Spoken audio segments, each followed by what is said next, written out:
Live from WTVO 17 and your home team, Eyewitness News at 5 starts now.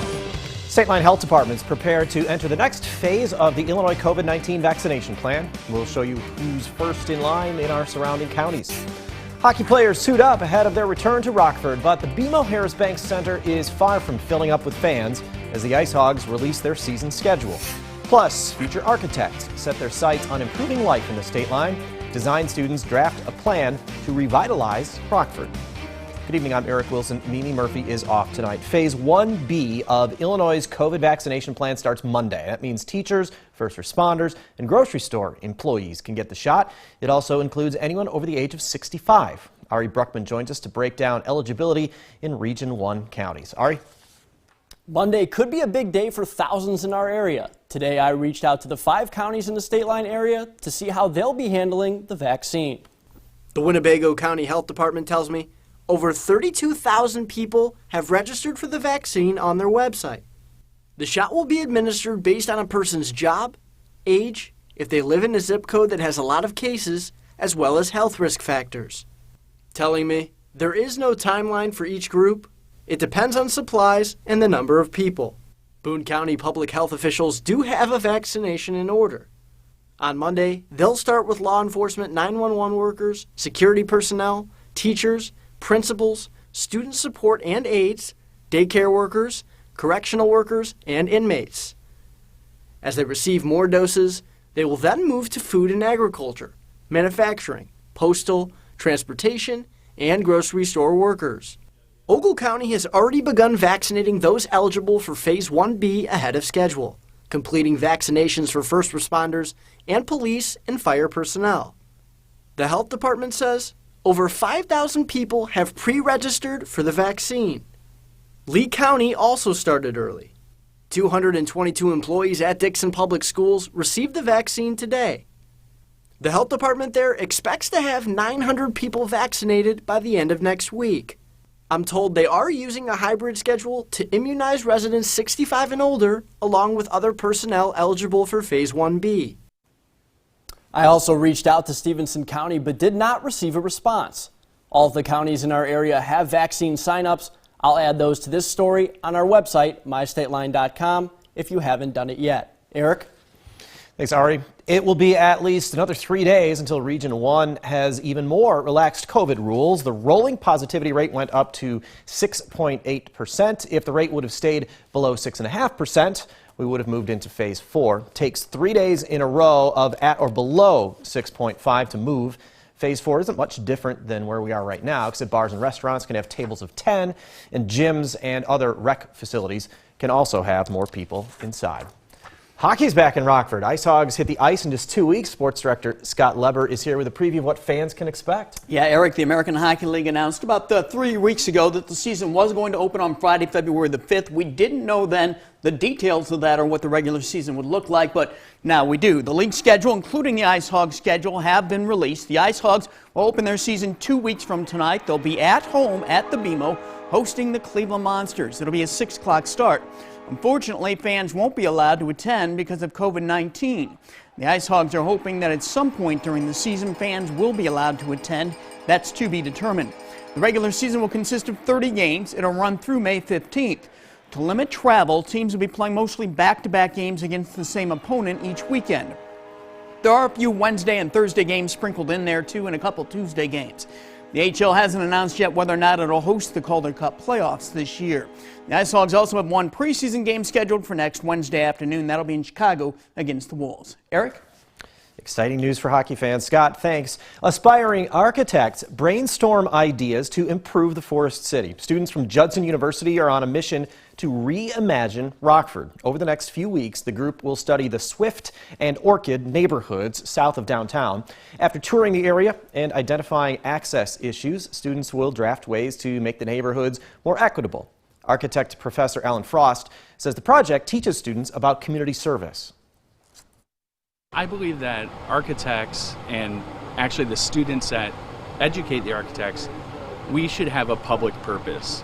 So we're trained to design really nice buildings, but we also need to be able to create equitable community. Students are also working with community stakeholders on the project. The group will unveil its master revitalization plan in May. The Rockford Fire Department's picked to participate in a new data collection pilot program. The National Fire Protection Association is in its second phase of the program, which centers around building a digital community risk assessment dashboard. Creators of the tool hope it will help city leaders make data-informed choices around fire prevention and, in turn, reduce the risk factors. Rockford firefighters will test the program through early summer. As the COVID-19 pandemic trudges on, some people in the state line are still in need of help when it comes to feeding their families. A group of local volunteers is stepping up to put food on people's plates. Church members and individuals on probation handed out groceries to 1,000 families this morning. The food comes from Northern Illinois Food Bank and Feed America. Volunteers say it's a good way to give back to the community while getting to know their neighbors. Any collaboration, I think, in any community is helpful because it helps people come together and unite as the community, and it helps more people that way, and I think the word gets out more. The next food drive will be held February 5th at Lutheran Good Shepherd Church. Hopefuls across the nation press their luck as the Mega Millions jackpot reaches $1 billion. The prize jumped an additional $30 million. After going unclaimed since September, this is the third time the jackpot has reached $1 billion. If you win and opt for the cash payout, you'll walk away with a measly $739 million before taxes. Your odds of winning are just over 1 in 302 million. There's a higher chance of getting hit by lightning. We'll have those winning numbers for you tonight at 10. Speaker Nancy Pelosi announces she will send the article of impeachment against former President Trump to the Senate Monday, almost 2 weeks after the House voted to impeach him. Washington correspondent Raquel Martin says the move sets the Senate up to hold a trial as early as Tuesday. She's keeping you connected to the nation's capital. Despite Republican pushback, Democrats are moving full steam ahead to put former President Donald Trump on trial. And there will be a vote on whether to convict the president. Speaker of the House Nancy Pelosi now says she will send the article of impeachment to the Senate Monday. Members of the United States Senate are more than an impeachment jury. We are eyewitnesses to what happened. Illinois Democratic Senator Dick Durbin says there must be a fair trial as soon as possible. The idea of inciting an insurrection against the government of the United States is probably the worst imaginable conduct by a president of the United States. An impeachment trial could start as early as Tuesday, but there could also be delays as both sides sort out trial rules. You got to give them an opportunity to prepare. Republicans like Iowa Senator Chuck Grassley say Democrats should have waited until February to give Trump time to build his case. Regardless of how you feel about President Trump, he is now a citizen, not president of the United States. Is afforded due process. It's a common sense approach. South Dakota Republican Mike Round says rushing to impeach could mean Democrats sabotage their own legislative agenda, tying up the Senate for an extended period of time. Friday afternoon, President Biden appeared to support the Republicans' timeline. The more time we have to get up and running and meet these crises, the better. In Washington, Raquel Martin. Now your first warm weather forecast with meteorologist Kevin Doom. Let's start things off with a live look over the Rochelle Airport using a Merciel Skytrack. You can see nice clear skies overhead, nice sunset we're looking at, but conditions are certainly cold out there. Temperatures are down in the teens as they have been all day. In fact, our high today was 27 degrees. That occurred at midnight. Conditions only got colder through the night and through the morning, only warming up a few degrees through the afternoon. Right now we're at 15 in Rockford, 16 in Janesville, 13 degrees currently over in Freeport. This is much colder than where we were yesterday when Rockford reached 40 degrees for a high. In fact, this is about 20 degrees cooler than where we were just 24 hours ago. And keep in mind, we've also been seeing a decent breeze coming out of the west all day. It has been dying down just a little bit, but with temperatures that cold, that is enough to bring wind chills down to the single digits, even below zero in a few spots. Feels as though they're at 2 below zero right now in DeKalb, 0 degrees for a wind chill currently in Galena. Here in Rockford, feels as though we're at 3 degrees. But the only thing that made the cold feel a little bit better was all the sunshine that we saw today. We hardly have any clouds overhead right now.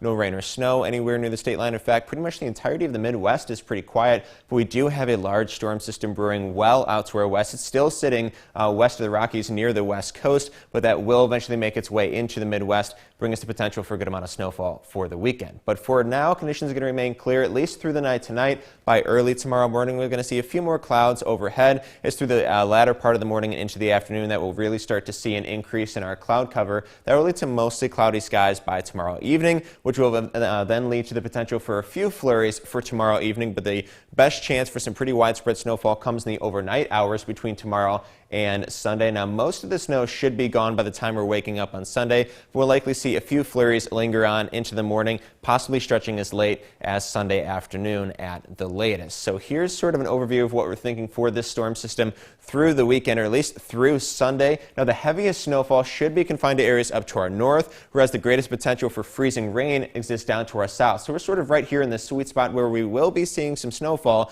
but not a whole lot of it, not nearly as much as our neighbors up to our north, and we shouldn't be seeing any ice accumulation either. But now looking ahead to a second round of snow that will result from this system heading into Monday and into Tuesday, the greatest amount of snowfall should be confined to areas just to our south, but this part of the storm remains very uncertain. The track of this particular part of the storm, the latter part of the storm, so this heaviest snowfall band could shift a little bit further to our south, which means we'll see less snow here in the state line, or it of course could shift northward, which means we will see more. Only time will tell. So let's look at what models are saying right now. This is for the first round through Sunday. Anywhere from around a little under an inch to a little under 2 inches are what most models are seeing here. But now through Tuesday, this is where things really get kind of messy, because I said things are still very uncertain. We could be seeing anywhere from a couple of inches to maybe 4 or 5 inches, maybe even a little bit more here in the state line. But for now, conditions are going to remain fairly quiet. Going to see a nice toasty 0 degrees for a low tonight. Clear skies overhead through the night tonight. Increasing cloud cover through the day tomorrow, leading to that chance for some snow later on in the evening,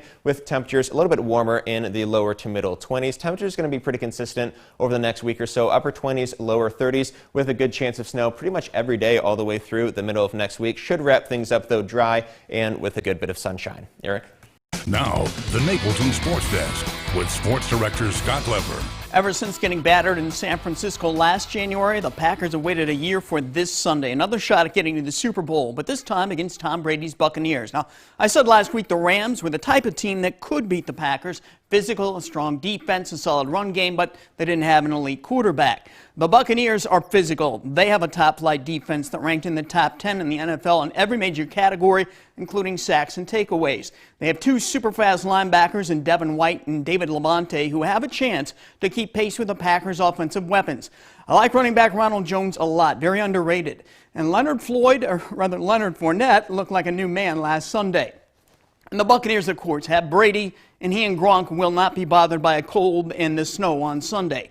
Yeah, this is one tough matchup for the Pack. This is going to be a nail-biter. Turnovers will be huge, but it's the Packers' year and Aaron Rodgers' year. I've got them beating the Bucs 24-21, fairly low-scoring game. It's on to Tampa for the Pack. In the AFC game, I have the Chiefs defeating the Bills 27-21. No concussion for Patrick Mahomes, and the way he's moved in practice the last 2 days, his toe doesn't seem to be hindering him much. The Chiefs, they're not quite clicking like they were last year at this time, but they are still the best team in the AFC, and they have Andy Reid going for them. Now, I want to touch on the other big sports story of the day, the passing of Hank Aaron.